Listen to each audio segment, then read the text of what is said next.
Hey everyone, welcome to Midnight Whisperer, a place where real stories from Reddit's darkest threads come to life. If you crave mystery, fear, and the thrill of the unknown, make sure to hit that like button and subscribe for more. Now, let's step together into the shadows of today's story. My husband insists on keeping this one painting of a woman. When my husband and I first got married and moved in together, we had a few fights. On personal space, on chores, and on decor, namely, my husband insisted on keeping this weird painting of a woman. Who is she? I'd asked when I first saw it, leaned against a mountain of moving boxes. Deno got it at a rummage sale. It was an original painting. Oil, I think, judging by the way the light reflected off the brushstrokes. It depicted a young woman standing in a dark room, looking over her shoulder at the viewer.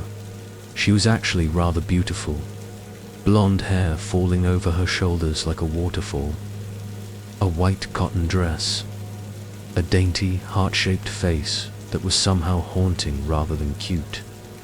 She was illuminated brightly, but the room behind her was dark. The contrast and her pose reminded me a little bit of Girl with a Pearl Earring, but it didn't feel classy, or pensive, or beautiful. Instead, it felt creepy, especially because my husband insisted on hanging it above our bed. I mean, it's a beautiful painting, I said, but it just doesn't fit with the modern decor. Neither do your Funko Pops. Okay, but they're small. This painting is enormous. For Pete's sake, the woman is nearly like... I want to keep her where she is. It seemed like a big deal to him, so I dropped it. But it wasn't easy. Sometimes I woke up in the middle of the night with the horrible feeling that I was being watched. Then I'd look up and see her haunting grey eyes staring down at me. I didn't get much sleep after that, and there was the one time I swear she moved. Was her hand always like that? I asked Eric after getting into bed one night. Her left hand, the fingers are kind of open, reaching out behind her, like she's waiting for someone to grab her hand. Yeah, she was always like that. I could have sworn she wasn't always like that. Then again, I generally avoided looking at the painting. It was so uncomfortably realistic. When I stared into those grey eyes, I almost felt like I was making eye contact with a person. I lasted 2 weeks. Then I begged Eric to move it. Can we please move the painting somewhere else? I really hate looking at it when I'm going to sleep. It's the nicest piece of art we have. It belongs above the bed. What about the sunflower one? That's just a print, he complained. And it's so basic, come on. I'll move my Funko Pops out if you move the painting out. He heaved a long sigh. Fine, I'll move her. That was another thing. He often referred to the painting as her. It was weird, so he moved it to the stairs. But honestly, that was worse. Every time I went downstairs, there she was, staring at me from above the landing with those piercing grey eyes. At least when the painting was in the bedroom. I was usually asleep or facing the opposite direction. I hit my breaking point a few days after that. For some reason, I couldn't sleep. After tossing and turning for an hour, I decided to grab a snack downstairs. I got to the top of the stairs, and there she was. I hadn't turned on the main lights only. The night light in the hall bathroom was on. With everything so dark, the background of the painting melted into the shadows. But the woman still stood out, with her pale face and white dress, and my stupid, sleepy brain interpreted it as an actual person standing there. I jumped about a foot in the air, and I would have fallen all the way down the stairs. Had I not caught the banister at the last second? Can we please get rid of that painting? I asked the next morning. Eric turned away from the stove, set the spatula down. Why, last night, it scared the frick out of me. I nearly fell down the stairs. He stared at me as if unable to understand. She scared you? He asked slowly. Well, more like startled me. I thought it was actually a person standing there. He looked at me, then he broke into laughter. And, after a few seconds, I started laughing too. It was pretty stupid, now that I thought about it. I know I was sleepy, but still I thought the painting was a person. What, did I think we were being burglarized by a young, beautiful, blonde woman in a nightdress? For now, I'll move her into my office. Then you don't have to look at her at all. That sounds good. And for a while after that, things were okay. I sort of noticed Eric spending more time in his office than usual, but he also had a big deadline for a brief coming up. And how would that be related to the painting, anyway? It's not like he was staring at her for hours on end, except that's exactly what I caught him doing. One night he didn't come downstairs to eat dinner with me. I called up to him a few times. No reply, so I went upstairs and walked into his office to find him staring at her. He was just sitting there, with his computer closed, no papers on the desk, swivel chair turned towards the woman in the painting. "Oh," he said suddenly, when I walked in. Then he quickly stood up. "I was just about to come down. Just sent in the brief a few minutes ago. They're really happy with it." He smiled broadly at me, as if nothing were wrong, and then slipped past me. I listened to his footsteps thump down the stairs. Had he actually just finished working? Or was he just sitting in here, staring at her? I ultimately decided not to bring it up. The painting was out of my sight, and that was great. Besides, I had bigger fish to fry. Like my own deadline coming up for an article I hadn't even started. But then, on Friday afternoon, I accidentally overheard him on the phone. His voice was muffled through the thick wooden door, but it wasn't hard to hear him. He was shouting, almost, "I'll have it in by tonight." No, I knew it was due on Wednesday. Well, my wife fell down the stairs. I had to take her to the hospital. Those words sent a chill through me. I barged in. "Why are you lying about me falling down the stairs?" His face paled. He ended the call and turned towards me. "I'm so sorry, Tara, but I needed an excuse. I missed the deadline on that brief, and it's my job on the line. The brief you told me you finished 2 days ago." He nodded, silently. I crossed my arms. "Look, Eric, your work is your business. But we've spent, like, all of 1 hour together all week. Because you've been locked in here all day, every day. I mean, are you even working? Or are you just sitting in here, staring at her?" His dark eyes locked on mine, and then his voice grew soft. "You're jealous of her." "What? You shouldn't be, Tara," he said, stepping towards me. "The painting makes her prettier than she was." I froze, stared at him. Then I finally found the words. "Are you saying this is a painting of someone you know?" "No," he said slowly. "Sorry, I misspoke. I meant whoever this is a portrait of. I'm sure it's a flattering likeness. All portraits are flattering like that." I stared at him, my heart pounding in my chest. "Who is this a painting of, Eric?" "I told you, it's not Eric." I stepped towards him. My legs felt weak, wobbling underneath me.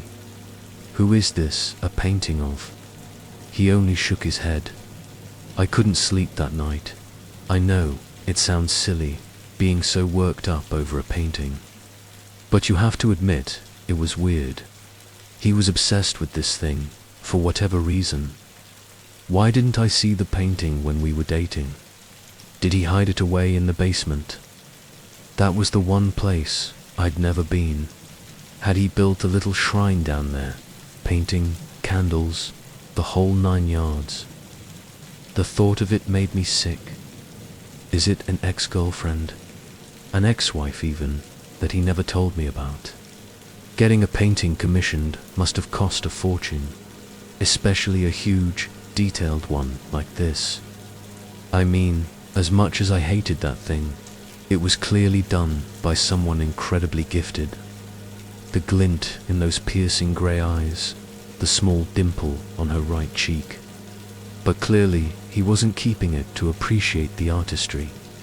He knew her, and whoever she is, he's obsessed with her. And then I got the craziest idea. I sat up in bed, slowly, quietly, turned to Eric. He was fast asleep. Then I slipped out from underneath the covers, grabbed my phone from the nightstand and tiptoed out of the room. My bare feet padded softly across the hallway as I made my way towards his office. Then I pushed the heavy wooden door open and stepped inside. The office was cold, much colder than our bedroom. Goosebumps pricked up my bare arms, but I didn't waste any time. I reached over, fumbling across the wall, and hit the switch. The light flicked on. The blonde woman stared down at me from the wall. Her eyes seemed to follow me as I took Eric's leather chair and dragged it across the hardwood. Once against the wall, I stepped up onto it. We were staring at each other, face to face. I'd never been this close to the painting before. My face inches from hers. This close, I could truly appreciate the detail. Each individual eyelash painstakingly drawn, curving up from its follicle, thread-like striations of light and dark grey filling her irises, her skin so pale and creamy, dotted with the tiniest of pores. But I wasn't here to appreciate the artwork.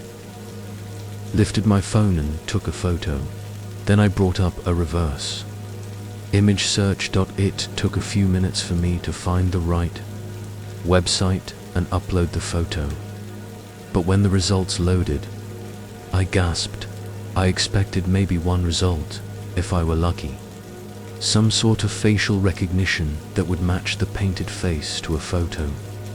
Or maybe the artist's website would come up and mention who the subject was. But instead, dozens of thumbnails filled the page, of the exact same painting I'd been staring at for weeks.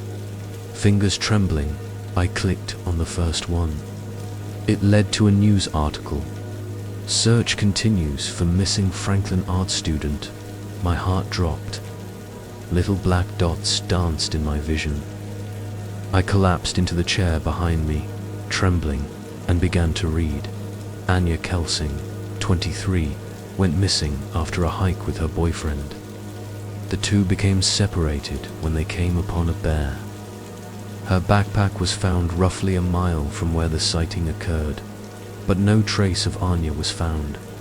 And the caption under the painting, Kelsing is a third-year student at Franklin College, majoring in fine arts. She recently completed a self-portrait that was exhibited at LaCour above. I clicked on the next article, and the next, but they all said the same thing. Hike, bear, disappearance. All of them showed a photo along with her. She looked strikingly identical to her painted likeness. None of them mentioned the boyfriend's name, but it had to be Eric. The most recent article, from 5 years ago, was a video clip of her parents begging for her search to continue. Sadly, judging by the news articles, it never did. I don't know how long I sat there. All I know is that I was suddenly jolted from my thoughts by a loud thump in the hallway. Footsteps. coming towards the office. I shot up. He can't find me here. I glanced around the room, looking for someplace place that I could hide, but it was probably too late. Surely he'd seen the light on from under the door. I ducked under the desk just as he stepped into the room. Terror. I clapped my hand over my mouth, trying to silence my ragged breathing. He's going to see the chair out of place. He knows I'm here. He knows. Terror, you in here. Why did I hide? I could have just said I came in here because I heard a noise. Needed a pen. Couldn't sleep. Why the fuck did I hide? Now he's going to know that I know. Terror? But maybe it's fine. Maybe the bear got Anya. Maybe Eric had nothing to do with it. Isn't that more likely than Eric being a murderer? There you are. I looked up and screamed. Eric was crouched there in front of the desk, staring at me. I was looking for a pen, I stuttered, lamely. I wanted to write down. I remembered I have to pick up groceries tomorrow, and I needed to add something. He tilted his head, a small smile on his lips. I don't think that's the truth, Tara. Make a break for it. I started to lunge out from under the desk. His hand quickly shot out and grabbed my wrist. Hard. You figured out who she is, didn't you? That's the only reason you'd be hiding from me. I trembled in his grasp. What did you do to her? I whispered. He let out a dry laugh. So you think I'm a murderer? How nice. That's the first conclusion you jumped to. No. I don't think you're a murderer. I swallowed. Stupid. If he killed her, and he knows you know, then you're dead too. I'm sorry. I didn't mean that. Just. What happened? They didn't find a body. Did the bear get her? He didn't reply, just stared at me, silently, with those cold, dark eyes. I was jealous, I continued, desperately, but now I understand. I wish you'd just told. Me, to lose someone like that. Of course you'd want to keep the painting. It's all you have left of her. You should have just left it alone, he said, his tone oddly emotionless. I'm sorry you had to find out this way, I screamed. As he lunged for me, it's over. His hands were clenched tight on my wrists as he dragged me out from under the desk. I pulled back, trying to wrench myself free, but it was no use. Thump. A loud crash sounded behind us. Eric whipped around, and for a split second his grip. Released, I acted instantly, pulled free from him and ran, pivoting around the desk and racing towards the door. As I glanced back, I saw Eric, starting after me, but I also saw what had made the noise. The painting of Anya had fallen from the wall. It lay askew on the floor, her grey eyes staring emptily upwards. I was always a fast runner. Eric was only halfway, down the stairs by the time I was at the bottom. Bursting out into the cold air, I began to scream. He grabbed me from behind and tried to pull me back inside, but it was too late. Lights were flicking on. Our neighbor rushed out of his house, dialing 911. It was over.